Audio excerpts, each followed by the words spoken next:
Hei, salutări și bine ai revenit pe canalul meu de YouTube, unde împărtășesc o grămadă de idei, tipsuri despre sănătate, despre stil de viață sănătos, despre cum să ai o gândire mentală potrivită pentru a reuși și tipsuri, idei din afacerea pe care o desfășor în online în peste 20 de țări. Dacă nu ești încă abonat la acest canal, dă-o subscribe pentru că urmează să vin cu o grămadă de informații în acest an. Așa că fii printre primii care prind aceste informații. Ce vreau să vorbesc astăzi este despre stilul de viață sănătos, pentru că degeaba setăm o grămadă de activități, degeaba setăm o grămadă de obiective, degeaba 2022 vrem să fie anul nostru, dacă sănătatea, energia nu ne ajută. Îmi aduc aminte că acum mai mulți ani, vreo 7-8 ani, lucram foarte mult în corporație și călătoream foarte mult. Stilul meu de viață era haotic, dormeam în funcție de fusul orar, deci tot timpul eram dată peste cap cu partea de somn. Alergam foarte mult după un continent pe altul, mâncam haotic, unde prindeam și de obicei la fast food-uri, pentru că astea erau primele care mi ieșeau în cale. Așa că toate lucrurile acestea m-au făcut să-mi dereglez partea de tranzit intestinal, partea de digestie, partea de energie, partea de sănătate în general, pentru că sănătatea nu înseamnă doar absența bolii, doar prezența bolii, sănătatea înseamnă absența energiei. Așa că, lipsită de energie, simțeam așa că mă scurg și ca în momente în care abia așteptam după prânz, parcă să mă duc la birou și aș fi încercat să dorm, adică lucrurile acestea pe care sunt convinsă că le întâmpin destul de des și lucrurile astea nu se datorează stării de afară, pentru care dădeam și o vina pentru că plouă afară și de asta sunt așa obosită, sau pentru că sunt lucruri de genul acesta care, datorită cărora spuneam eu că sunt obosită. Nu este caz, era pur și simplu partea de starea mea, cum dormeam, cum beam apă, cum aveam grijă de sănătatea mea, de tranzitul meu, de absolut tot. Așa că acum 7 ani am cunoscut partea de Forever și am început partea de, pentru prima dată am auzit partea de detoxifiere. Sincer, mă gândeam că detoxifierea egal slăbit. Spuneam clar, n-am nevoie de ce să slăbesc, pentru ce am eu nevoie de partea asta, am spus pas, nu-i de mine. Neînțelegând de fapt ce înseamnă detoxifierea și că este un proces absolut normal în viața noastră, ca și aerul pe care îl respirăm, ca și nutrienții, ca și apa pe care o bem, hidratarea. Deci detoxifierea face parte din viața noastră și trebuie să avem grijă și de acest proces, pentru că sănătatea organismului nostru este dată de sănătatea fiecărei celule în parte. Iar o celulă, ca să fie sănătoasă, în primul rând are nevoie de aer, de oxigen, pentru că de-aia respirăm și avem nevoie să ne aducem oxigen în fiecare celulă. În al doilea rând, de nutriție, de vitamine, minerale, de hidratare, de aceea aducem partea aceasta de hidratare și de nutriție foarte importantă în partea de sănătate. Și în al treilea rând are nevoie de detoxifiere, să elimine partea de reziduri. Asta până am înțeles și eu, pentru că v-am spus, nu știam lucrul acesta, adică nu înțelegeam detoxifiere egal sănătate, ci înțelegeam că ar face parte dintr-un proces de slăbit, pentru că atâta știam eu despre partea aceasta, despre detoxifiere. Până am început să îmi deschid și să aflu și să cer recomandări și să mi se spună de către cadre medicale, de către nutriționiști, de către oameni care deja aveau experiență în acest domeniu și cunoștință în acest domeniu și mi-au explicat ce înseamnă partea aceasta. Așa că pentru prima dată am fost dispusă, acum vreo 5 ani jumate, 6 cred, să fac un program de detoxifiere. Deci pentru prima dată și am spus, ok, o să fac și pe asta, o să încerc, doar clar, cu condiția nu vreau să dau jos din greutate. Am fost surprinsă de rezultate, am fost surprinsă de ce poate să-ți ofere un proces de detoxifiere, adică de la somnul acela profund, ăla a fost primul meu semn, un somn profund, cum nu mai dormisem de când eram copil, adică acel somn când te pui și dormi așa profund și parcă a trecut toată noaptea și te trezești dimineața plin de energie, pentru că mă trezeam pe la 5 jumate dimineața plină de energie, nu mai aveam starea aia în care să mă trăsc din pat și mi se părea fantastic să am starea aia și mă gândeam, Doamne, unde a fost? Deci aia este adevărata stare de sănătate. Simțeam partea asta de tenul meu era mai luminos, părul simțeam că e mult mai hidratat, adică simțeam tot organismul meu că s-a resetat. Alea a fost primul meu detox și primele mele semne după o detoxifiere și am fost fascinată și am spus, ok, asta trebuie să o afle toată lumea, pentru că îți dă cu adevărat starea de sănătate, adică simți cu adevărat ce înseamnă sănătatea. Dar de ce avem partea aceasta nevoie de detoxifiere? Pentru că aud foarte multe persoane despre detox și spun ok, dar detoxifierea nu este ceva ce nu se întâmplă. Da, se întâmplă în fiecare zi în organismul nostru, doar că organismul ar putea să detoxifice dacă ar fi într-un mediu prielnic, dar în condițiile în care aducem în fiecare zi toxine, prin ceea ce mâncăm, prin stres provoacă toxine, numai că organismul nu mai poate să-și facă această funcție 100%, și așa că avem nevoie să-l ajutăm. Detoxifierea, v-am spus, este o parte din procesul normal al nostru, adică în condițiile în care trăim, în condițiile în care respirăm aerul poluat, mâncăm din supermarketuri, știm cum sunt mâncărurile în supermarket, știm cum sunt legumele și fructele, adică aud persoane că eu am o dietă bazată pe legume, pe fructe, este ok. Da, dar este controlat de unde sunt acele legume, de unde sunt acele fructe, pentru că este foarte bine cunoscut ce conțin, câte toxine au, câte parte toxică sunt în ele, prin erbicide, prin o grămadă de astfel de lucruri chimice. Astea sunt ceea ce mâncăm, astea ducem în organism, astea ducem și organismul în fiecare zi luptă cu ele. De aceea oboseala vine de la starea aceasta în care, luptând în fiecare zi organismul cu ele, la un moment dat obosește în a tot încerca să elimine acele toxine. Așa că trăim într-o lume de genul acesta și poate dacă ai venit acum de pe Marte, nu înțelegi în ce lume trăim și nu știi în ce lume trăim.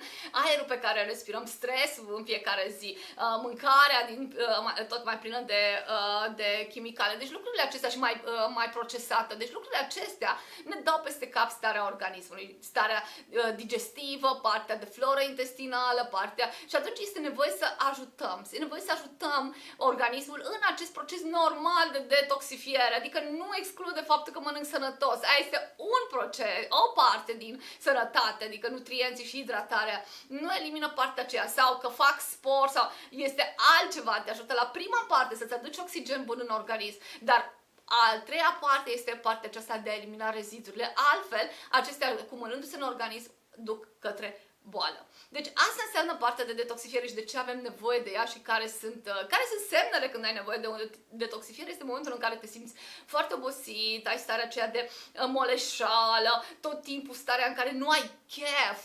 Nu există să nu ai chef când tragi pentru obiectivul tău, pentru visul tău, nu există să nu ai chef. Nu există.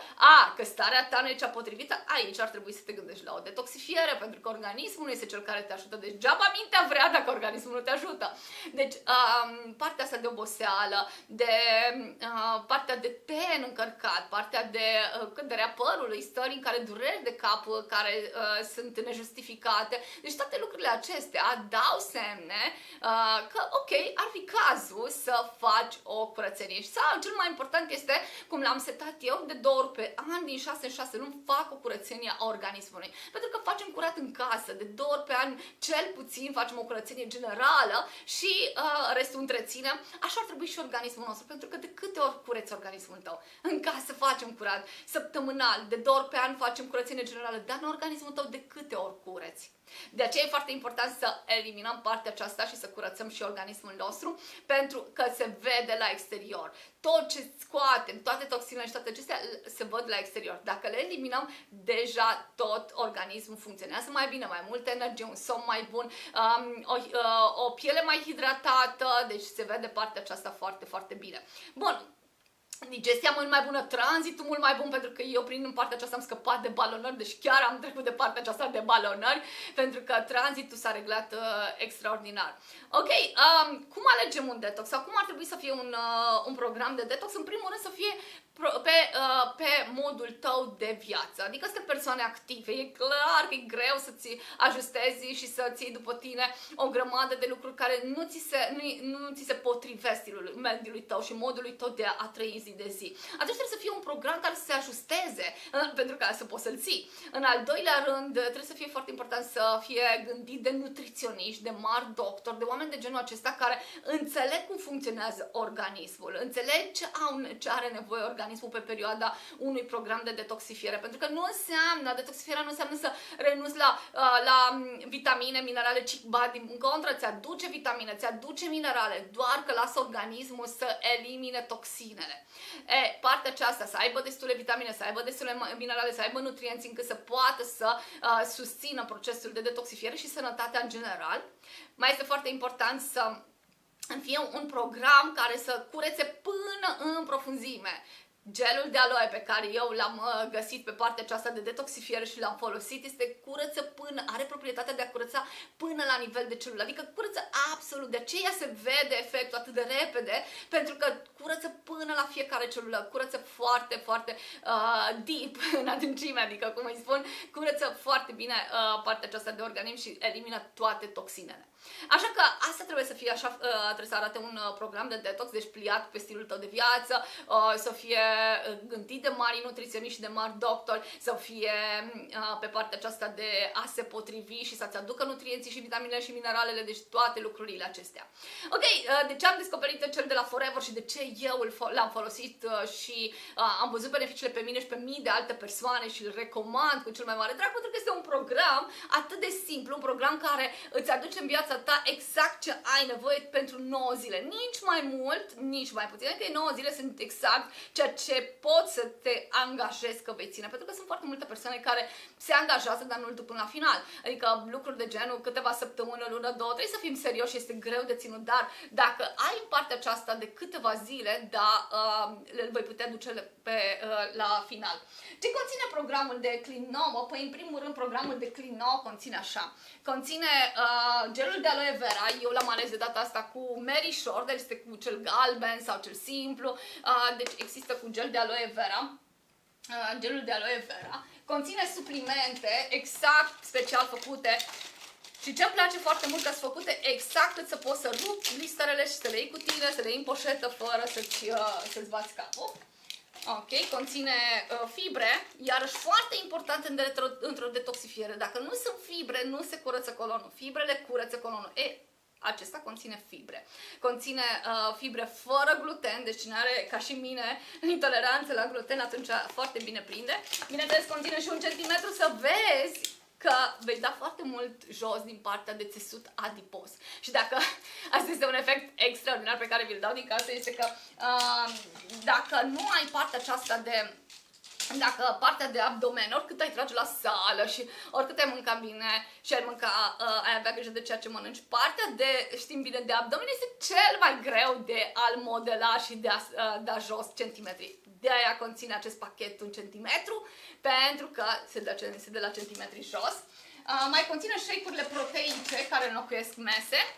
Shake-urile proteice de ciocolată sau de vanilie, se poate alege. Ceea ce e foarte important este că dacă primele 2 zile consumi ce în pachet, ce ai o grămadă de nutrienți, mult mai mult decât ai acum, deci mult mai mult decât consumi acum, din a 3-a zi se introduce o masă și atunci totul este super bine explicat într-o broșură pe care o avem și pe telefon și se poate accesa rapid și online, în care îți explică pas cu pas tot ce este de făcut. Am ales acest program pentru că am simțit partea aceasta că mi-aduce absolut tot. Când am studiat ce înseamnă partea de detoxifiare și am fost dispusă când am fost deschisă către un program de detox, mi-a plăcut fantastic să văd că gelul de aloe curăță până la nivel de celulă, că împreună cu celelalte suplimente și cu pudra proteică mi-aduce toți nutrienții încât să nu fie rău, să nu am probleme, să nu am anumite stări. Plus că mi-a plăcut foarte tare partea aceasta că se remodelează abdomenul, pentru că este un program de remodelare corporală. Un restart metabolic, remodelare corporală, un somn mai bun, inclusiv la unghii, la ten, la păr, peste tot se vede. Și astea sunt efectele unui program de detox. Face parte din viața noastră, face parte din sănătatea noastră și înainte de a ne planifica orice alte obiective, pe financiar, pe profesional sau pe orice altceva, primul lucru să ne planificăm să ne menținem sănătatea. Așa că parte din menținerea sănătății este un program de detoxifiere ca și acestea odată la 6 luni. Și dacă vrei să afli mai multe despre programul nostru genial, care este conceput de mari nutriționiști la nivel mondial, atunci lasă-mi un mesaj sau dă un mesaj pe Facebook sau pe Instagram sau pe WhatsApp, oriunde lasă-mi un mesaj și abia aștept să-ți povestesc mai multe și să spun unde și cum poți să ajungă și la tine, ca să te bucuri de aceleași beneficii pe care eu și mii de alte persoane din echipa noastră le simțim. Așa că un an fantastic să ai, cu sănătate în primul rând, cu energie pentru tot ceea ce tu îți propui. Și primul lucru începe cu o detoxifiere.